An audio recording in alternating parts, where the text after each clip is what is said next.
Welcome friends, ভ্রমণ বৃত্তান্তের একটি পর্ব নিয়ে আপনাদের সামনে হাজির হলাম। তো গত পর্বে আমরা এসেছিলাম লালকেল্লায় এবং টিকিট কাটার পরে আজকে আমরা লালকেল্লার ভেতরে প্রবেশ করছি। তো ভিডিওটা অবশ্যই দেখতে থাকুন এবং ভালো লাগলে অবশ্যই ভিডিওটাকে লাইক, কমেন্ট, শেয়ার আর সাবস্ক্রাইব করতে ভুলবেন না। তো চলুন আমরা ভেতরে কী আছে লালকেল্লার আপনাদেরকে নিয়ে যাই।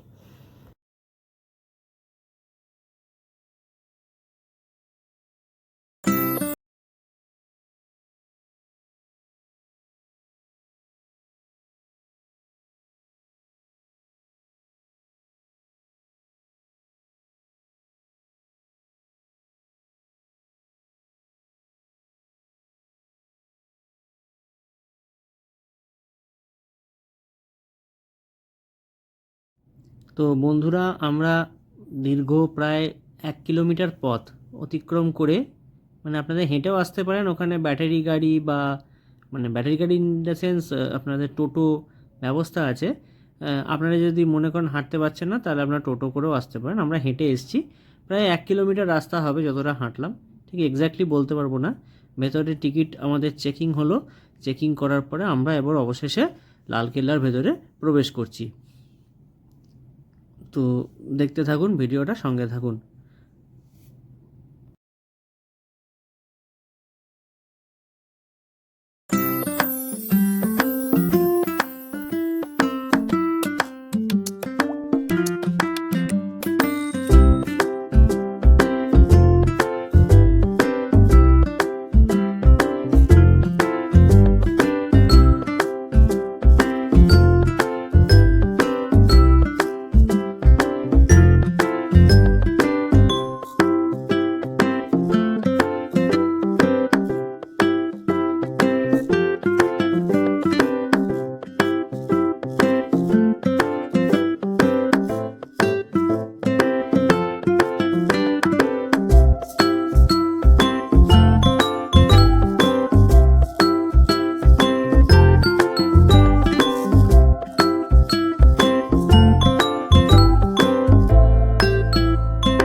তো বন্ধুরা, আমরা এখন ভেতরে প্রবেশ করে গেছি এবং ভেতরে প্রথমেই একটা মার্কেট রয়েছে।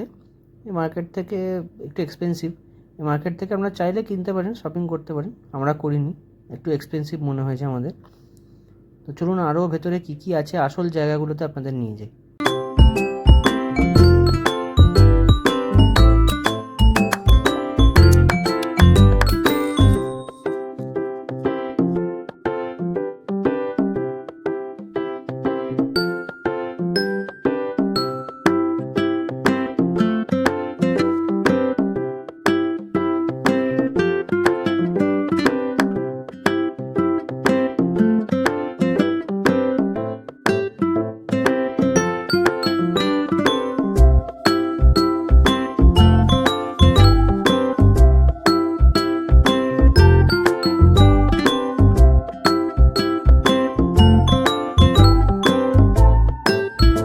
বন্ধুরা, সামনে যে আপনারা এই মহল মতো জিনিসটা দেখতে পাচ্ছেন, এটাকে দিওয়ানি আম বলা হয়।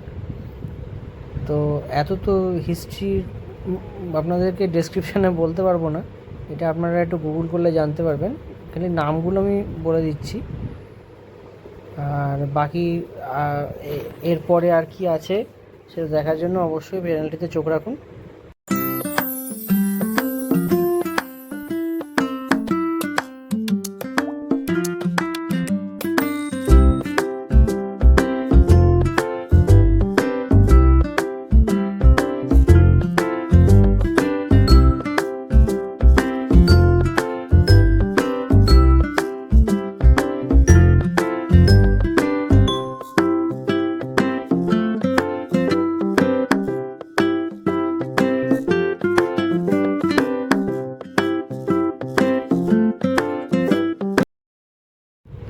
তো বন্ধুরা, এই ছিল আজকের পর্বটা আমরা এখানেই শেষ করলাম। অ্যাজ সাচ লালকেল্লার ভেতরে দেখার সেরকম কিছুই নেই, এরকম দিওয়ানি খাসের মতো দু একটা মহল ছাড়া।